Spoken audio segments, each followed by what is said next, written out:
Thank you all for waiting. We'll just kick the session off now. My name is Kushal. I head TikTok's engagement with global institutions, and it's a pleasure to welcome all of you here. I'm actually quite excited to kick off this panel on a very timely and nuanced topic in the AI space. How can we empower, protect, and advance responsible AI for creative communities? We are proud to be joined by a very distinguished group of panelists today. You see the details on the screen, and they'll shortly be here in front of you as well. They come from industry, public policy, science, journalism, civil society, and the wide range of voices reflects the need for responsible AI to be a shared responsibility and opportunity across the tech policy ecosystem. Over recent years, we have seen firsthand how AI can unlock incredible potential for creators and communities of all kinds. From tools that make content creation more accessible to safety features that improve platforms. For example, creators, as you'd all know, are using generative AIs in thoughtful and exciting ways. One of the things that we are seeing inside TikTok is some of the creators are reanimating historical figures to teach history in ways that are both engaging and educational. Small businesses we have seen are using using AI to reach new audiences and generate insights to improve their campaigns. And here at TikTok, we are using AI to make the platform safer and more accessible. And I'll repeat, like here at TikTok, we are using AI to make the platform safer and more accessible. One of the features that we launched recently is our AI-powered alternative text generator, which helps make visual content more accessible to people who are visually impaired. And at the same time, given AI is a powerful technology, we know that it needs the right guardrails and transparency to ensure that it's used for good. That's why even as we have leaned into its creative potential, we have also invested heavily in transparency and safety right from the get-go, from the very beginning. We require people to label realistic AI-generated content on TikTok, and we are actually proud to be the first social media or video sharing platform to launch a tool that helps creators easily label content, including AI-generated content. Last year, we also became the first platform of our kind to begin implementing something called C2PA content credentials. It's a technology that we'll talk more about through the course of the panel. And globally, TikTok has reached more than 90 million people with educational content. These are content developed with experts, and you will meet some of these experts here on the panel that raise awareness around responsible and transparent AI-generated content. Because we know that tools and rules aren't alone enough. That's why communities need to understand why responsible AI matters. And like I said, everyone across the tech industry and online community, they have a role to play as we continue to advance AI responsibly. As we'll hear today, there's a growing momentum for collaboration and a real appetite for meaningful discussion around the nuances and challenges of AIGC.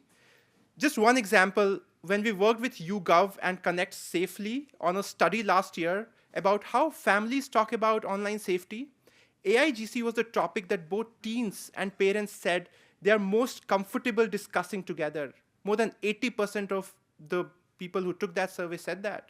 There's a signal of both interest and readiness. Before I hand over to Jade to moderate the panel, I also wanted to give a very quick shout out to 3 incredible TikTok creator experts who are joining us today. You will shortly see their details on the screen. Let me.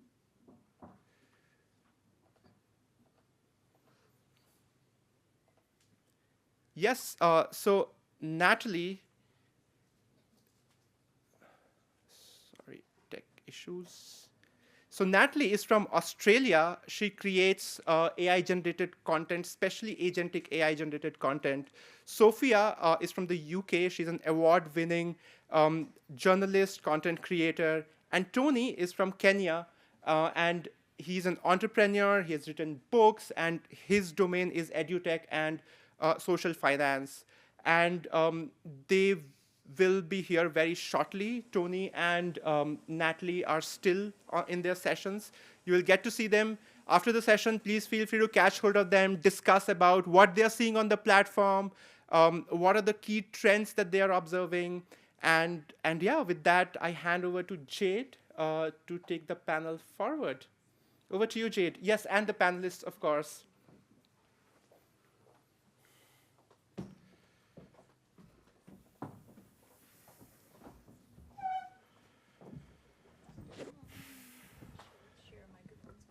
Yes.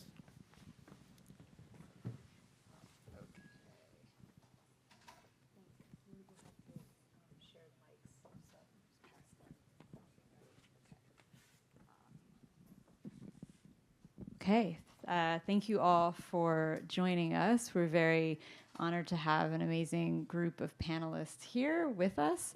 I will let them introduce themselves and also tell us what responsible AI-generated content means for them in the context of their work.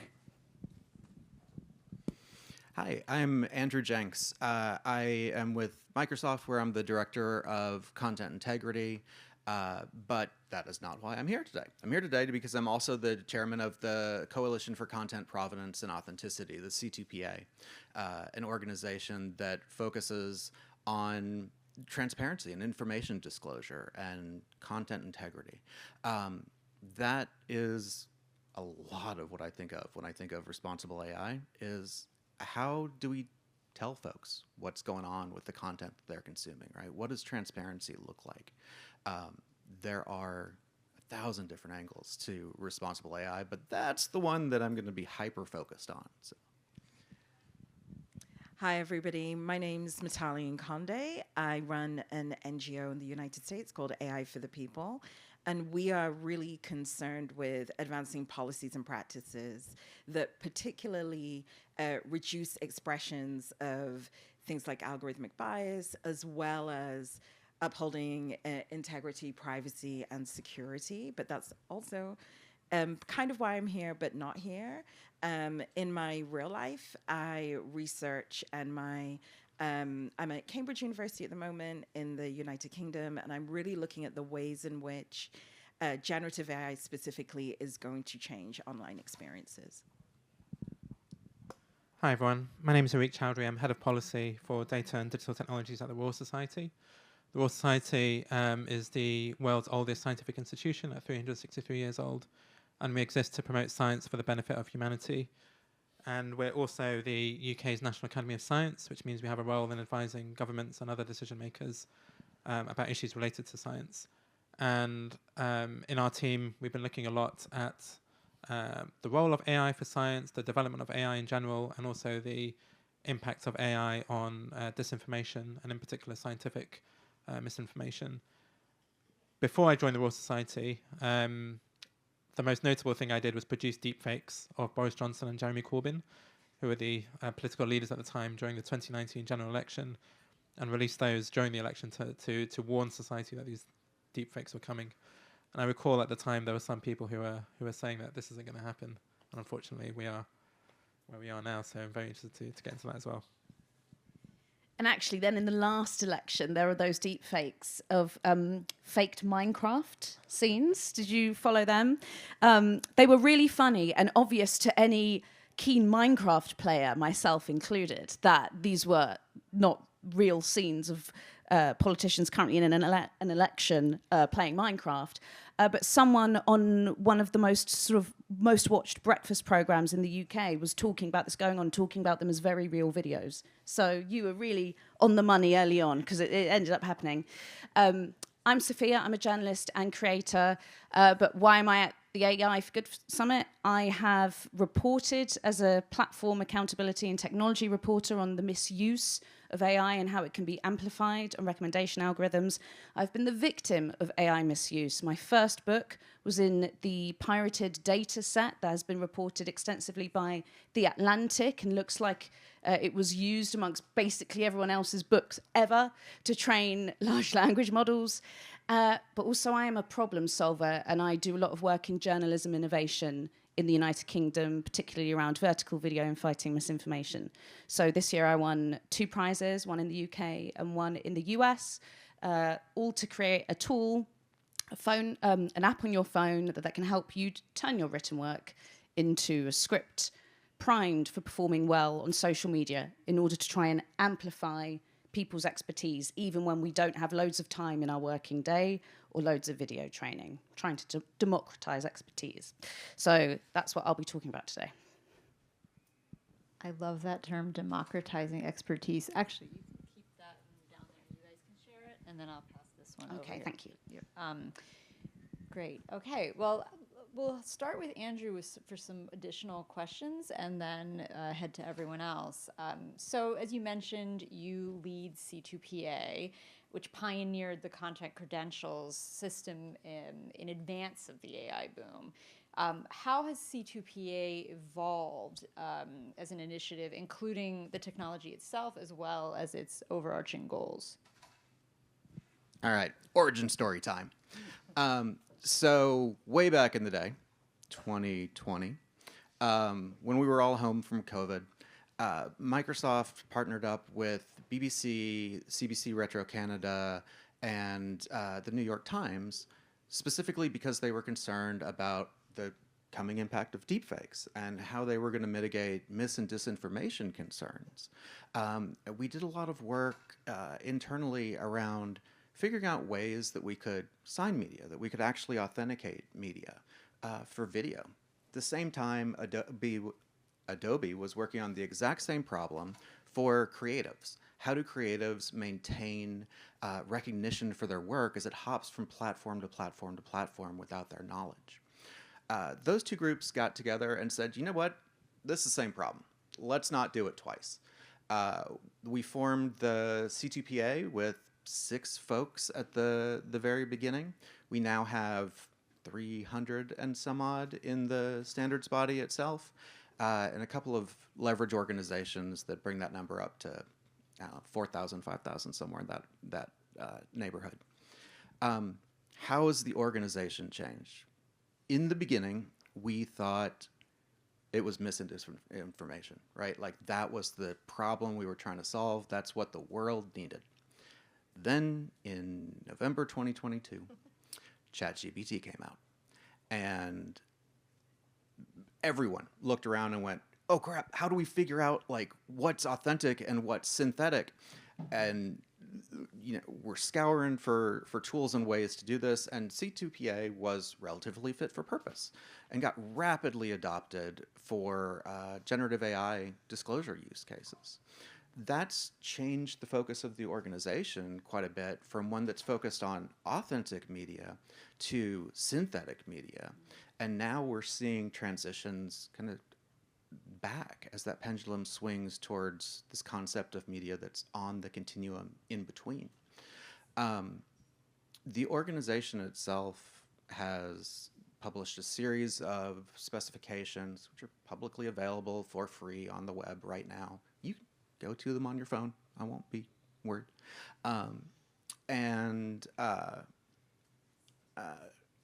The two large ones that received uptake were this notion of Spec 1.4, which really laid the foundations for practical use of content credentials at scale. A tremendous amount of learning happened in the next year, and we jumped to a 2.0 specification that changed some fundamental things, like how we think about privacy and attribution within the specification, how we think about security within it, and how we really prime ourselves to solve not just the problems that we're facing today, but the ones we see emerging in 5 and 10 years. I think that dovetails nicely to the question about our current world of synthetic media from our pre-world. And I will mention, too, that in one of those very early discussions where I learned about C2PA was at an event that Areeq sponsored where we talked about both. I think it was right before that sort of ChatGPT, OpenAI boom that had happened. So we were talking about the authentic media, and there was a bit of like, oh, and then there's this question of labeling, and then that became a huge issue. So I think, Sophia, from your vantage point, because you're at that intersection of journalism and digital content and reaching over 850,000 followers, you can go down a rabbit hole with her content. It's quite enjoyable because there's a diverse array of it. But I'm curious, from your vantage point, what shifts are you seeing with your audiences and with other creators with how they engage with AI? It's interesting because as like a maker, it's very clear to me to see how easy and natural it is for me to straddle sort of traditional media and content creation. When I kind of make a product, I've always had to, even when I was a broadcast journalist at the BBC, I had to figure out, how do I take this one radio package and turn it into a TV package and turn it into an online thing? You kind of have to think that way as a journalist. But the kind of conversations that are emerging amongst content creators and amongst journalists, I actually find very, very different. And certainly if there are other journalists in the room, I'd be very keen to hear what you're seeing in your newsrooms. Everyone is very, very, very always worried about trust in news media, especially because it looks like we're losing it. We're losing it from our audiences. And it's been, frankly, a real battle as one of the pioneers of TikTok and vertical video journalism in the UK to persuade newsrooms into understanding. You realize vertical video is a way that online influencers are building trust with their audiences. We should try and do that as well. And a lot of people will say, making videos like this isn't journalism. And that's what I've been told throughout my career and have had to constantly rebut. If you go to the content creator space, everyone's very excited. They're excited about the money that they think they're going to make from all of this, because all of a sudden it feels like all of their B-roll problems have been solved. In news media, you would never dream of using AI-generated B-roll. In content creation, depending on the kind of content that you make, there's no problem. They also often kind of assume that the audience is going to know that the clip is AI-generated. They may not. If they're making something harmless, is it okay? That these new ethical considerations come into play. If they're making AI-generated content that may involve a politician, is that okay? We probably would have differing opinions within this room.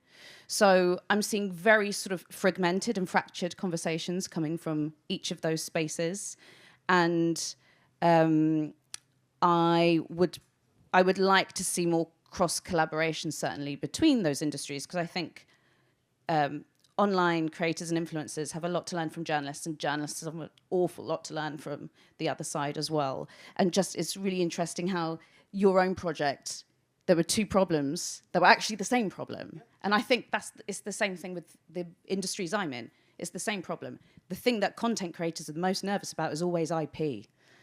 So a lot of this content provenance is about me making sure that if my content is placed somewhere else, or my name, or my voice, or my face, that I am fairly credited and recompensed.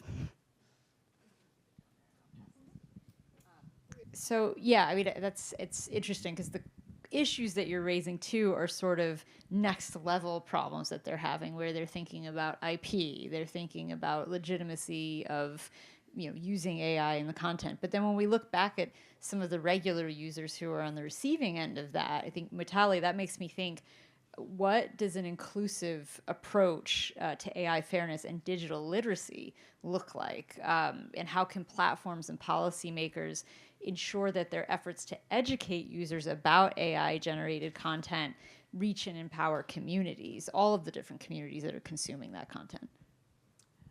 Thanks for that question. Even though I will admit, I feel like I'm in a deep fake support group, because one of the first things that we did with AI for the People in the United States is that we brought forth the Deepfakes Accountability Act in 2019. And for anybody that knows that particular technology, it had only been released the year before, but we knew from prior human rights audits that the online experience is completely different for gendered communities. Like, if you are a woman online with a voice and an opinion, people are going to come for you. If you are racialized in some way, people are going to come for you. And we kind of foresaw that was coming. And even back then, like, I guess pre-COVID, we were worried about labeling. We were worried about all of these all of these issues. So that's certainly good. But in terms of how can we empower communities, we've kind of grown to a place in our own work where we had a direct line to government in the United States. We had a direct line to the White House. And when you have those, when you are in those types of conversations, it's easy to kind of create guardrails that can be communicated to industry. But now that that's been taken away, we have been thinking much more deeply about how can we translate these really good ideas around sovereignty, around IP, around safely into engineering practices. And one of the, I think two of the ways that you can make AI generated platforms more safe for society is understand that it's something that people in the research community would think of as a techno-social problem. So it's not ever going to be enough just to improve the engineering and the statistical work to develop a diverse, I guess, or a fair generative product. We saw with the Google Gemini project in the US, where it was actually journalists that put the prompt into the chat to ask, what does a German military officer look like in 1943? And if you are a student of history, you will also know that that would have been an SS officer. You would have also known that Germany at that point was subject to the Nuremberg laws that included a citizenship law that banned anybody who wasn't seen as having German blood from the military. And you would have also known that when you looked at the generation of those images, if you are coming at that as an engineer, you would also know that this was a project of proportionality. This was probably in response to the research that had shown that generative models typically have these holes. And it wasn't the right response. It was the right instinct, because of course we want proportionality, of course we want representation, but without looking at the social dimensions, it fell flat. And the week after it was released, Alphabet share price fell by 4%. So there was and then that attracted press and that was back in 2024. So I think when we're creating these models, there has to be a conversation between engineering and policy. That conversation has to be able to get into workflows, and it has to be measurable and something that engineers can understand. When we're speaking to policymakers, we also have to speak about what are our priorities, because you don't want to kill products and you don't want to kill innovation through overregulation. So what is the risk to society here? Is the generation of a Black Nazi as dangerous as the generation, and I'm sorry, I'm coming for you here a little bit, but we're friends, of political candidates during the campaign? Are those the same risk profile, right? Of women getting doxxed. If you are an old school internet scholar, if you have worked I've been in this industry since, oh God, I'm dating myself, since let's just say I've been in this industry pre-Facebook IPO, and it was called Facebook at the time. If you're an old head in this industry, then you will also understand that we have to be able to prioritize risk. And then in terms of getting this to communities, I think people like Sophia become incredibly important, because I've worked with TikTok very proudly for the last 5 years. And at nearly every consultation, I'm always like, but can we make a TikTok about this? Like, your policies are great. I love the words, but can we just make a TikTok? Because it's easy, it can be ambient, it can be visual. There are different ways that people look at this information to get it out. But I do think that that's the way forward, because I think folks like me are probably thinking up here a little bit, and we can, proportionality, people are going to sleep. But if we can figure out ways to get it out, there's a quote that I use in a lot of my academic work, actually, and it's from Toni Cade Bambada, and she always, in her writing, she says, the job of the revolution is to make freedom irresistible. And so what better way to educate people in ways that excite every single one of their senses? Thank you. I mean, you're really highlighting the need for red teaming in addition to high-level principles and on messaging. I mean, we often work with creators like Sophia to try to get messaging out. some of the employee-based attempts to get messaging out, like when we're in those videos ourselves, it's a bit cringy. We're not as good at it. I'm just going to say, leave it to the experts. But for platforms like TikTok, Areeq, as we take these steps to try to detect that content and moderate AI-generated content, what role do you see for governments and scientific institutions, civil society, for shaping those policy frameworks that are at that high level we were talking about, to support transparency and innovation and public trust? Yes, this is a really complicated problem, and some of the papers that we've put out, I'm sorry I didn't bring more. If you add me on LinkedIn, I'll send you a link. But we've come at this issue from like various different angles. So one is what is the role of platforms in terms of developing these content provenance tools, which was the workshop Jade referred to earlier.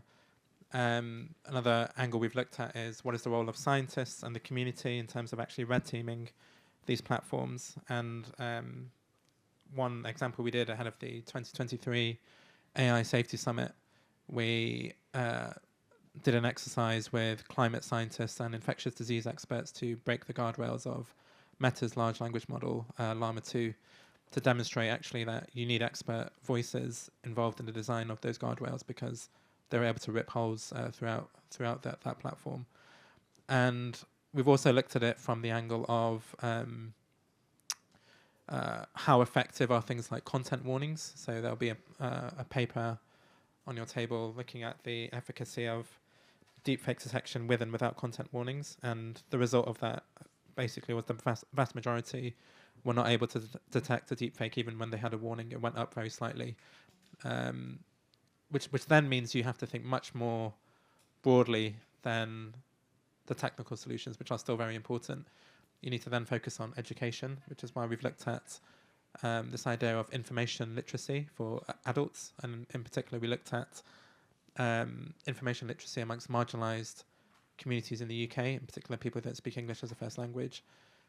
And then you realise that actually what you need to do is equip people like librarians and community educators to try and help people with this stuff. And outside of work, I'm a local councillor in East London, in one of the most deprived areas of London. And I sit there every month in the library, and you'll see, first of all, libraries are doing all sorts of stuff to help their communities. Like they're massively overstretched, and most people, I would say, are not familiar with the kind of ins and outs of these technologies to be able to, be expected to detect a deepfake, especially when it's a very sophisticated one.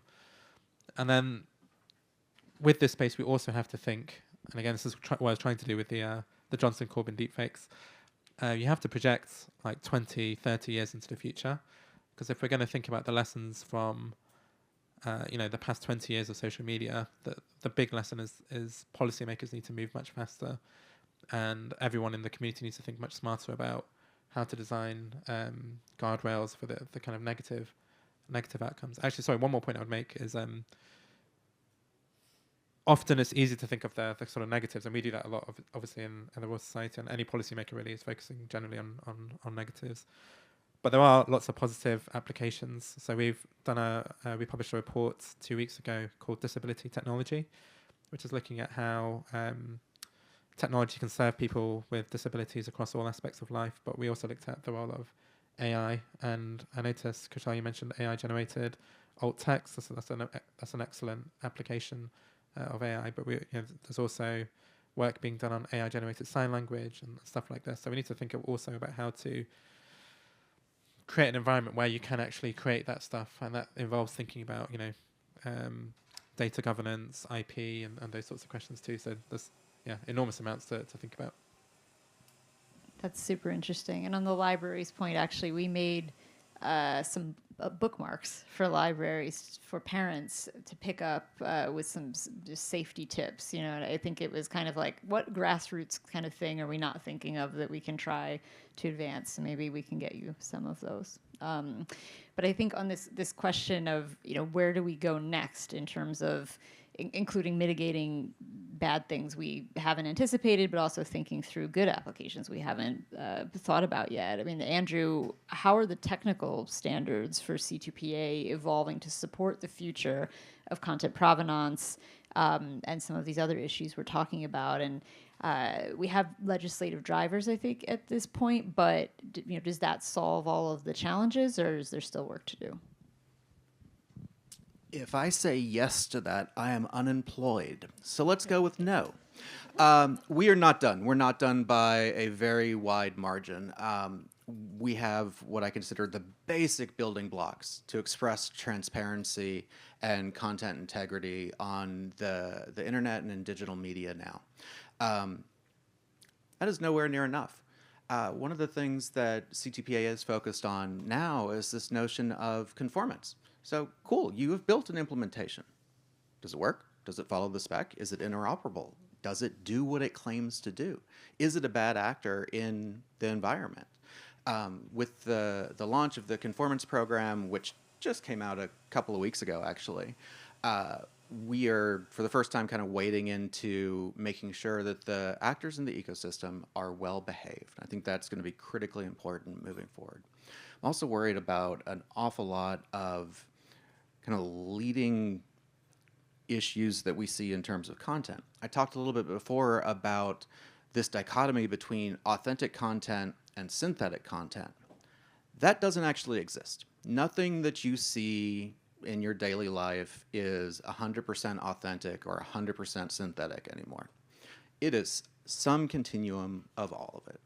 And when I take a picture of, a beach scene, and then I remove a trash can, and then I use generative fill to add a bird, and then I change the background so the sun's nicer, and then I publish that, how do I express what portion of that image or video is authentic and synthetic? These issues become incredibly important when you think about stuff like evidence admissibility, right? Like, these are major issues that we've just scratched the surface of. In addition to being able to express that, like, what does visualization look like for that? There is a ton of data that we can give people about the creation process on all of these great tools.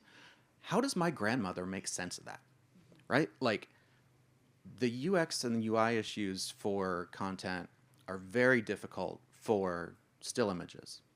We've done okay there. Then you look at audio, then you look at video, then you look at databases, other kinds of information. We have to address all of those problems again. And so I see incredible areas of research around UX and UI. I see incredible spaces for growth and development for the specification. I'll probably be employed for a little bit longer. But yeah, I feel like we have a good start. We have the underpinnings of a system, but I think all of us would say there's a ton of work left to do. Can I just add to that? One of the things, so AI for the people are shareholders in major companies that are investing in generative. And one of the things that we were really happy to see on the Microsoft proxy were these questions around authenticity, data government, transparency in the gen space. So I would even say that from a business perspective, it's really exciting that I have to congratulate the type of work that you're doing, because you are getting to the shareholder level, and we voted for all of those investigations and deeper investments. So hopefully you'll be employed. Well, speaking of everyone's employment, I'm going to pivot over to one of the other hats that you wear. I was like, what job am I about to leave? No, this is my attempt at transitions. So you are also an author. Yes. And you're writing your second book, and that's on the evolution of language. And I've seen some of your videos on this, actually, some of the different nuances in language. But what changes are you seeing as people rely on AI to sort of interpret the world and have support for their own writing, for example, and reading comprehension? What opportunities are there that AI could present in that world? Yeah, so I, alongside journalism roles that I've held in organisations like the BBC and Vice News, I've been making original content about language, culture, tech, sort of language is my niche, but language is not niche. It sort of affects so many different parts of our lives. And I have spoken about, I have made content about how AI, insists on trying to make me American when I don't want to be, and that's of course because it's been trained significantly on American English. So even the M dash that everyone says is very characteristic of AI writing. It's characteristic of American English AI writing, because I would never dream of putting an M dash in my own journalism copy. I would put an N dash, but not an M dash. The book that I've been working on for 2.5 years is about linguicide. So this is an underused and underknown term for something that's actually really important, coined in the 90s. Linguicide means the active disappearing and silencing of languages around the world. We have over 7,000 languages, and by the end of this century, about half of them are anticipated to disappear. And a little bit like when we talk about violence against women, we're missing out something in that phrase. Who's doing it? Who is the active agent in this? And in my work, I attempt to try and answer who are the active agents of linguicide? Why is a language leaving this community when its speakers don't want it to go? What's happened? Or why are speakers here almost resigned to the fact that they've lost this language? And AI use case is really interesting because on the one hand, can AI be used in what is a race against time to document and somehow preserve a language that we may not have that much time with it left in terms of speakers who speak it very well, in order to fairly and accurately document it, so that if its community wish to perpetuate the language, they have enough language data to do so. Large platforms have often not prioritized such work like this in what they perceive to be low resource languages that aren't worth, in their view, making translation tools for example. So it's often communities themselves who are putting in the work to make sure that their language, some evidence of their language remains. On the other hand, what happens if you try and put when I say low resource language, I mean that this could be an unwritten language, and therefore there isn't loads of data that an LLM could train itself on. What happens if you take a low resource language and you try to make an AI tool out of it? What's going to happen? AI, if it doesn't know the word for something, normally doesn't say to you, oh, sorry about that, I don't know this word. Maybe I'll learn it soon, but I don't know it yet. No, it's going to make up the meaning. It's going to make up, possibly, grammar. It's going to make up words. And if this is a language that is fast disappearing, accuracy is even more important than it would be for a high-resource language. So, as with pretty much any other use case, anyone working with languages that are facing a risk of extinction, AI has to be used extremely carefully within and around it. Yeah, that's super interesting. I've seen some people try to make some of their own like GPT wrappers focused on very specific languages, but that's like a grassroots thing that could be encouraged, right? You want it to be grassroots. It's not necessarily the place for, not going to name them, major platform that might translate things a lot of the time. It's not necessarily their place to do it without consulting the communities themselves. Yeah, that's a great point. I think that segues nicely to Mutale's next question for you, that you've done a lot of work to reduce and raise awareness on algorithmic bias. Can you expand on that and also talk about how organizations like TikTok can best design systems to avoid potential algorithmic bias? And what are some of the challenges for us to make that more manageable and something that we think about through our design process? It's funny, if you had asked me this before ChatGTP, I would have had a whole different response. But in this current AI marketplace, I think, and just for the audience, one of the things that's come out in social science is that technical systems tend to mirror the values of whatever society that they're basically coded in. And for most of the world, that society is North American. It's specifically California and Northern California, where the optimism around technology far outstrips often its functionality. So even those of us that are product designers also don't necessarily know if our product works until it's in the until it's in the wild. And I remember when ChatGPT 3 first came out, I am also a recovering journalist. I had to, like Google was calling. I had to get myself out of that whack newsroom and go make a better life. But I am a journalist. And I was at the BBC too, whack newsroom. Sorry, people, you know what it is.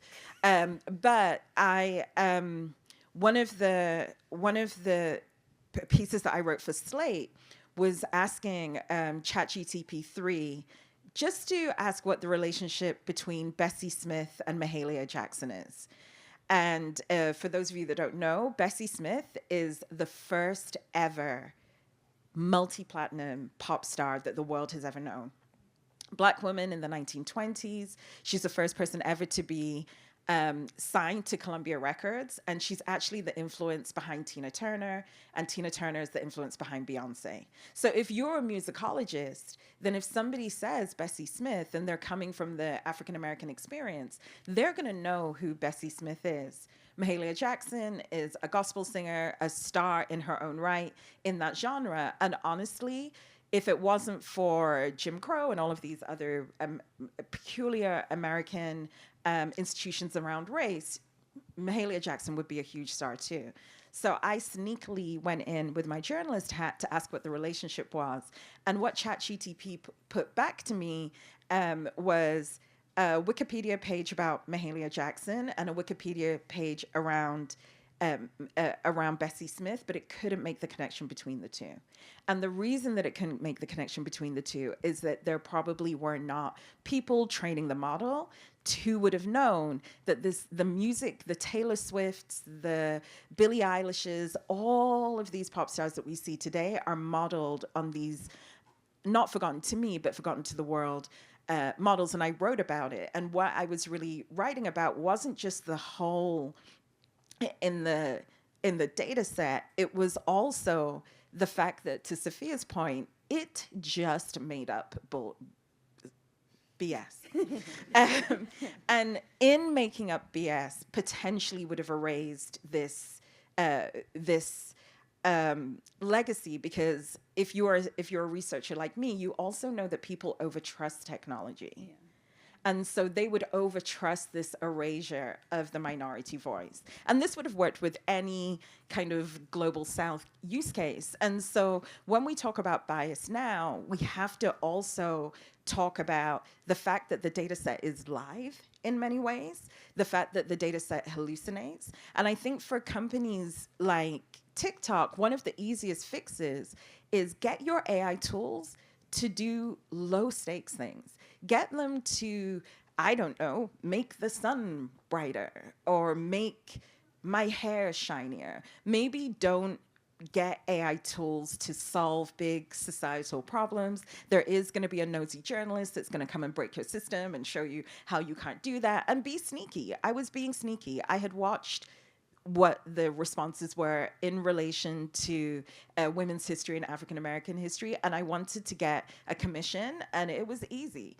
But I am also an informed user. The other thing that I would also say about bias as hallucination doesn't just show the bias of the system and the producer, but there is now very new questions around accountability. So what if that hallucination leads to saying that a major figure has died? Is that technical hallucination the problem of the creator? Or is it the problem of the system? If it's the problem of the system, is it a problem of TikTok? So even encouraging companies to think about accountability structures, but then also leaning on government to say, it's not fair. At the end of the day, why do people go to TikTok? In the old days, it was to dance. I am still partial to a dance video. I'll be cutting a rug and want to know what the kids are doing. But if TikTok is this fun platform, why is it then the society police? Why is it down to TikTok policy and trust and safety to police the world when we should? And I mean, this is debatable. I'm only here for 10 minutes afterwards. I'm completely jet lagged, but you have me for 10 minutes, I will speak to you. And then minute 8, I will be walking. But we do have governments. We do have larger systems that can at least give us a floor. So a long way of saying that bias is always going to change as long as we're in this conversation with the machine. That's great. Conversation with the machine. I mean, I like that as a phrase as well. I also like when people refer to the dancing videos on TikTok because my feed is mostly birds, which is not as fun, but informative.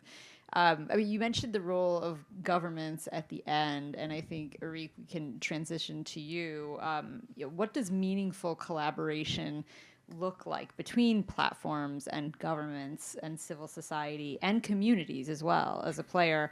And are there any examples of impactful initiatives that you'd like to see more of? Yeah, I think sometimes we forget that some of these issues aren't completely new. So if you think about one issue here is around misuse of people's data. So, is it acceptable to use someone's face and put them into a different video? And in many cases, deep fake pornography, an absolutely obscene kind of application of this. And there is already legislation theoretically to guard against it. So like things like GDPR, which is all about consent and trust and knowing how your data is being used. There's a lack of enforcement, I think, still on some of this stuff that, some of these problems have been cracked already. There's just not enough enforcement or not enough understanding of the legislation, which is why the Royal Society has advocated for things like scenario-specific data protection guidance for companies and researchers so that they understand what is legitimate and not legitimate. In terms of other collaborations, I think supporting the research community to develop these tools and to understand that the issue is perhaps the most important contribution that companies can make. So things like deepfake detection challenges are really useful. Access to data, again, is a really important principle we need to have. And if you compare the situation now versus 3 or 4 years ago when the Society looked at this in some depth in our report called The Online Information Environment, researchers have less access to data now than they did 3 years ago because everyone now realizes that they can monetize or that their content can be monetized by third-party organizations through creating AI tools. And, API access has been made harder to do or content's been paywalled. So arguably researchers, again, I know TikTok's done some interesting stuff here, but in general, researchers have less access to data. So ensuring that there is some independent access is really important. I also think, again, real meaningful involvement of communities is, again, a quite overlooked issue. In this work we did on disability, one of our recommendations was for the meaningful involvement of disabled people in the design of all digital tools. Because what you might see is many companies, they'll come up with an idea, they'll go ahead and build it, and then they'll say, oh, what about disabled people? Maybe we should get them involved and see how it works. And then by that point, it's too late. So when you're generating things like AI-generated alt text or AI-generated sign language, does it have the involvement of those communities at the beginning? Is it what they need? Does it work for them? And again, when we're thinking about things like information literacy, that is community organizations doing companies a favor in terms of like educating users in a way that companies will never be able to do because they're so multinational, they're so far, often far away from communities. How can we support those educators and public bodies to do that work? And again, it's a little bit like, this analogy is maybe overused, but it's a bit like road safety. You need to have so many different collaborations and tools and continuous education involved to really make this stuff actually work.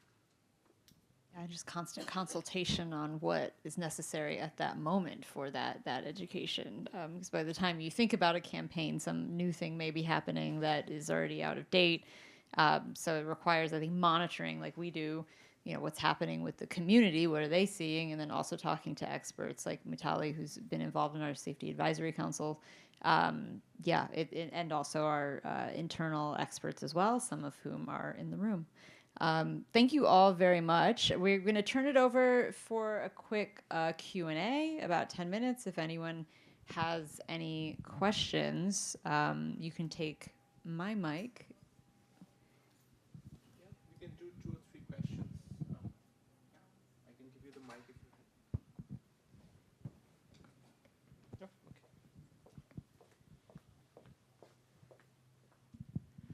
okay. Hi, thank you for a great panel. So there was the discussion about, so you mentioned the fact that photos are something that was easy to find, but it's still a challenge. But I'm thinking that, I mean, we had it before with Photoshops. So, I mean, how do you distinguish that? I know that AI is much more capable on doing this more seamless, but still, how do you define there what is authentic and what is not?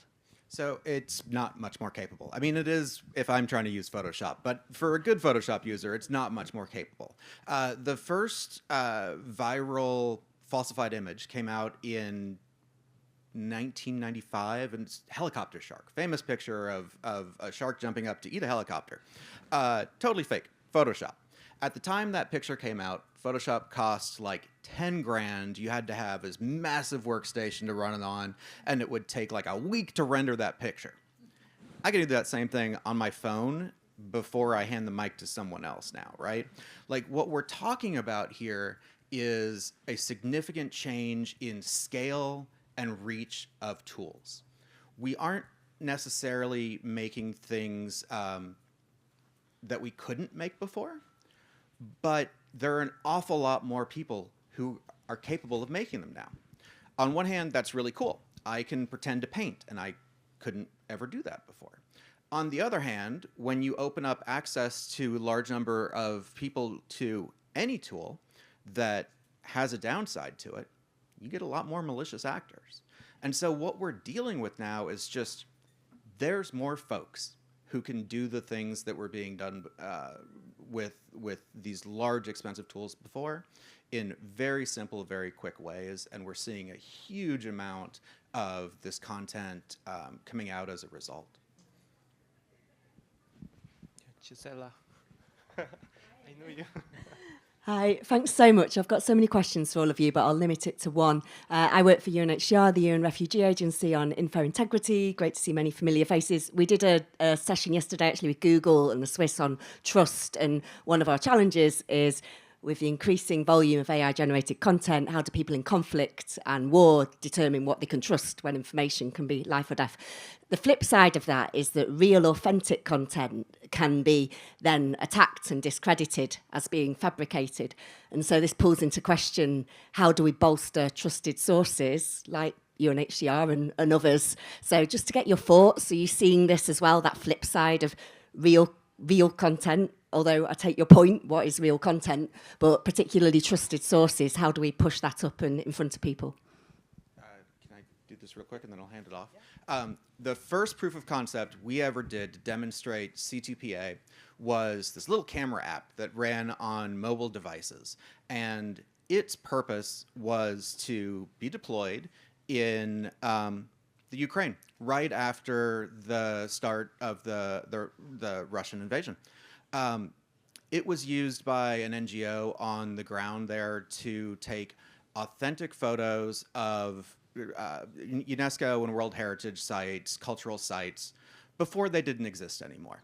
Now there's before and after pictures of thousands of these sites to provide evidence of potential war crimes that are working their way through the ICC. That kind of use case is super cool, but the thing I always remember is when we pitched it to them, when we first went in and said, would you be interested in this?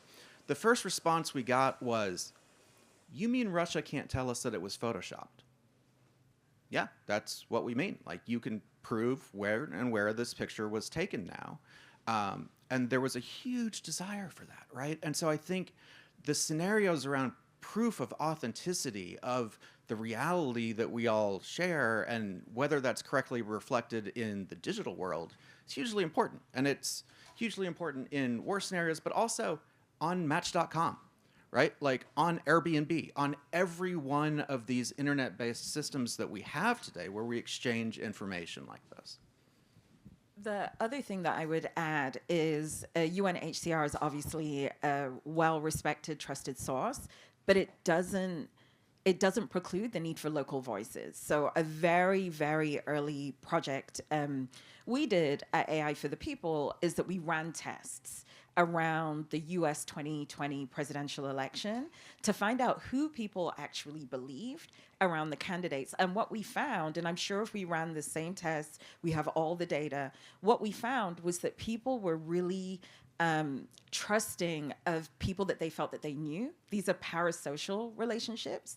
So it's not actually people that they may have never met them in real life, but they feel that we know them. There was a space for a particular type of creator, not all creators, but particular types of creators. And we even found things like the number of times you post a day builds trust. The type of content, your message discipline builds trust. Your disclosure about your own biases, like I am pro-Ukraine and everything that you're going to hear on this channel is pro-Ukraine. That wasn't the example that we used, but we found that these three things mean that trusted news sources, BBC, New York Times, Washington Post, Guardian, are a news source that reach particular audiences, but in crisis. If my life was at risk and I had to move from one place to the other, I'm going to ask somebody's grandma what they think. I am not going to click your link.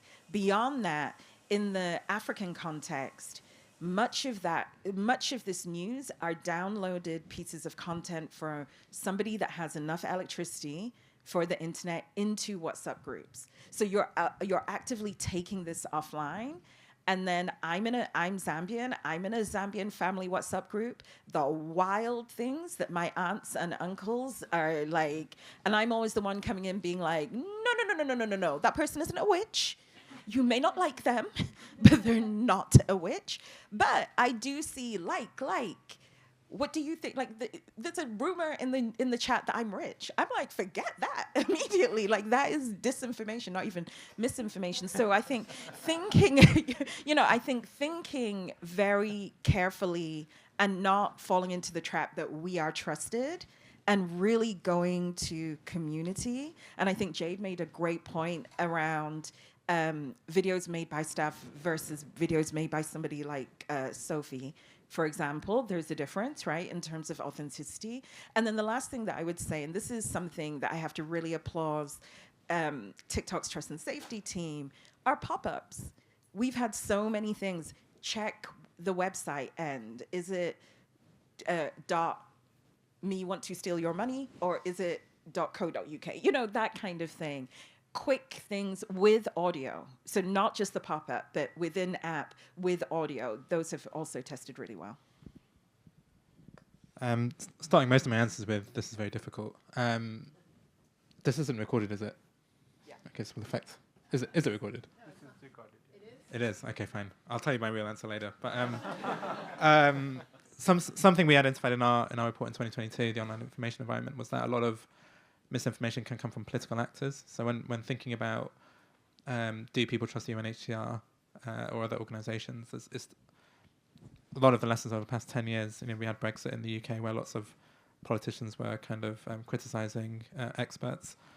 It's a non-technical problem. And again, in the UK, I think there was a survey, maybe an Ipsos Mori survey that showed trust is at the lowest level in establishments. And trust in democracy is at the lowest level. We had the lowest voter turnout ever, I think, recorded in the last general election. So there are huge, deep problems there.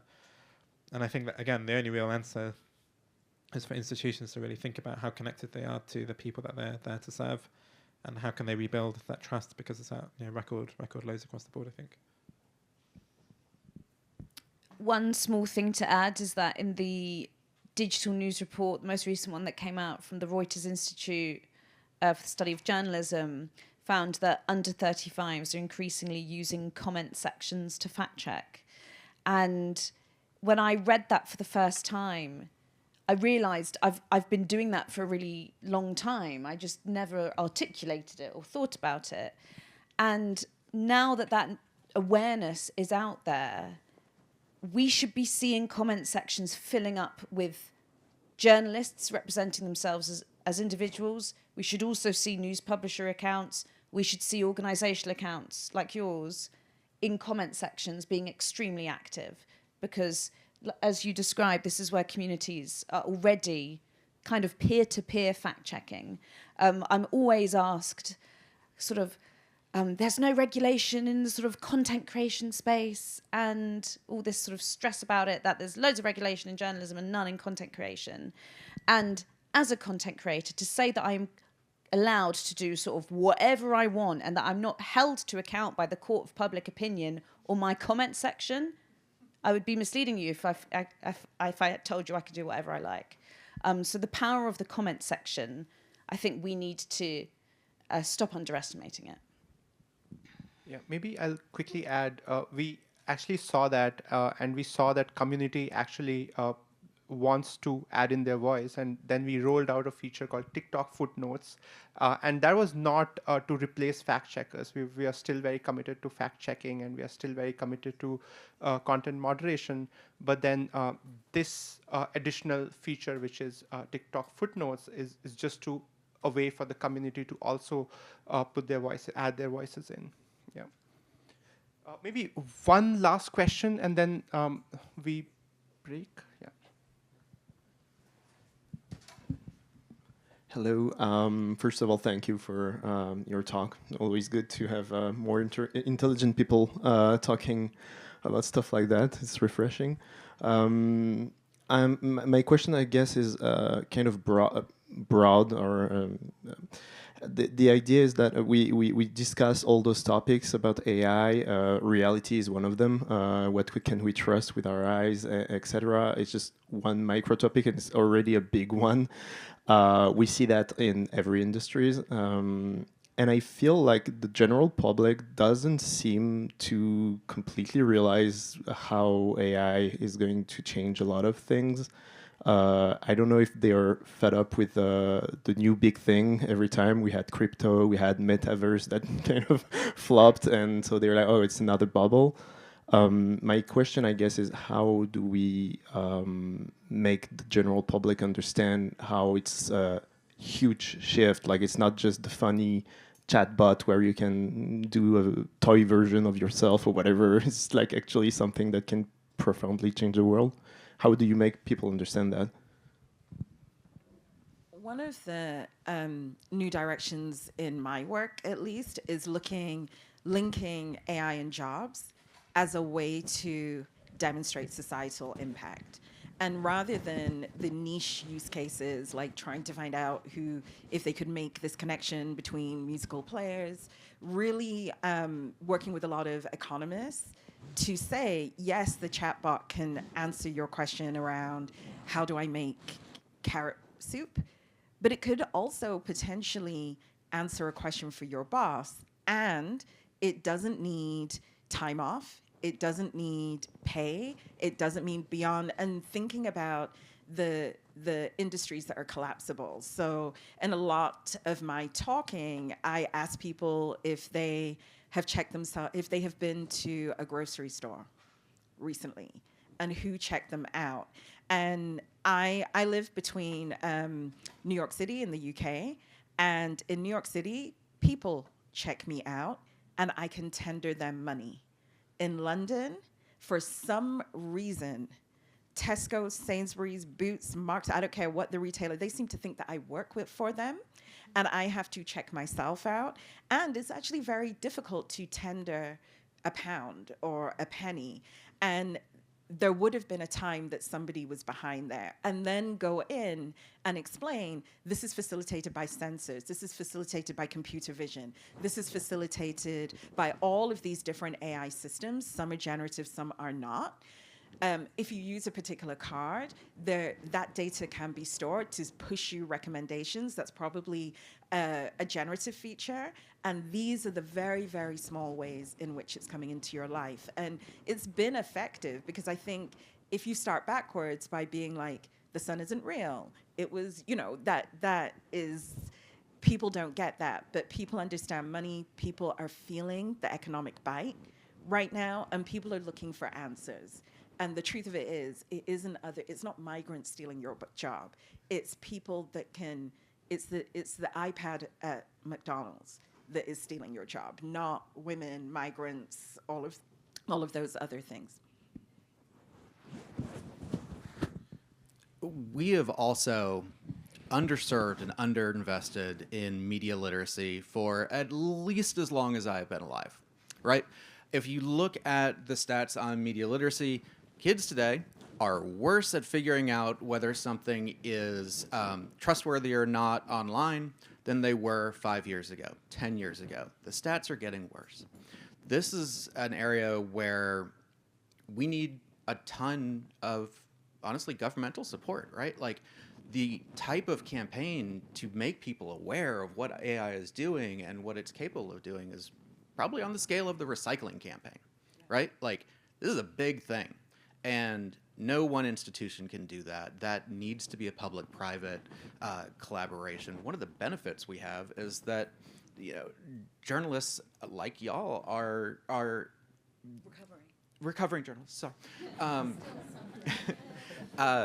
Are involved in this, right? Like, you have a megaphone to be able to help educate folks. The mainstream media has a megaphone to be able to help educate folks. There are levers that we can use to make people more aware of what they're consuming, but we are not pushing any of them right now. Can I just add to that really quickly? Critical thinking. Like, we always talk about media literacy, but if you don't even have the ability to critically assess and wonder if something is real, which is really where all of these skills kick in, then you're in bad shape. I grew up in the UK. I was educated under the UK system. I now live between the two countries. My children, on the other hand, grew up in the United States. And when it came time to go to university, I literally had to re-educate them because I found that the standards were so low. And the desire to question and interrogate hadn't even been taught. Whereas if you go through an A-level program, as the three of us have, that's typically scholastic method. And depending on what type of A-level program that you go through, it's incredibly tough. It's equivalent to the first year in an American university. And I had to provide that because I was so embarrassed that I moved country and then these idiots came along. And I was like, no. We're not going to embarrass the family by not critical thinking. And don't worry about these banned books. They sell them in England and we can get them, we can send them over. I think there's lessons to be learned from things like climate change in terms of assuming that not everyone will care or be able to act on it, or even whether that's the right solution. So I think that there does need to be stuff like information literacy, so people have the basic skills. But I think also we should acknowledge, we're at a UN conference in Geneva. We're not there, we're in a bubble, right? Massive bubble.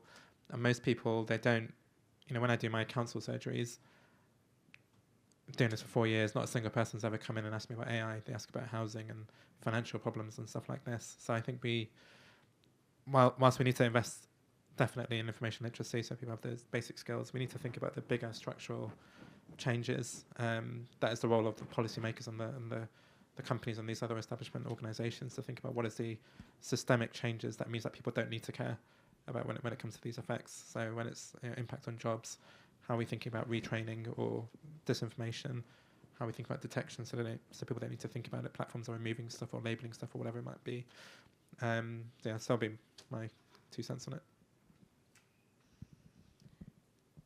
On the media literacy point, I'm very pessimistic about its potential because of the systems that we currently have. Don't know how to issue it. So in the UK, for example, a lot of media literacy is actually wrapped up in our sex education curriculum. It's part of it's that curriculum where you're probably most likely to be exposed to teaching around online harms. And not only has sex education there, like in many countries around the world, been increasingly politicized where it shouldn't be, but in the UK, I did a freedom of an FOI investigation into what was going on with the funding and revealed that the government decided to withdraw half of the money it was planning on using to train teachers silently. It was something that they were never planning on announcing, that they had altered this funding and had diverted it to other departmental priorities, as they described. So a lot of the resources that we could be putting in place and the teacher training that we could be doing so that young people at the moment could be getting far more current lessons and education about not only online harms, but online benefits. The most we can be getting out of our smartphones rather than just seeing them as a bad thing. Our teachers are desperate to teach them better about it, but they're not being given the money or the training to do so. So it would be bad teaching kids bad media literacy. I sometimes wonder, is it better that we just don't, if it's the difference between bad and none rather than bad or good? You've got to try, but yeah, I'm waiting for something like revolutionary to happen.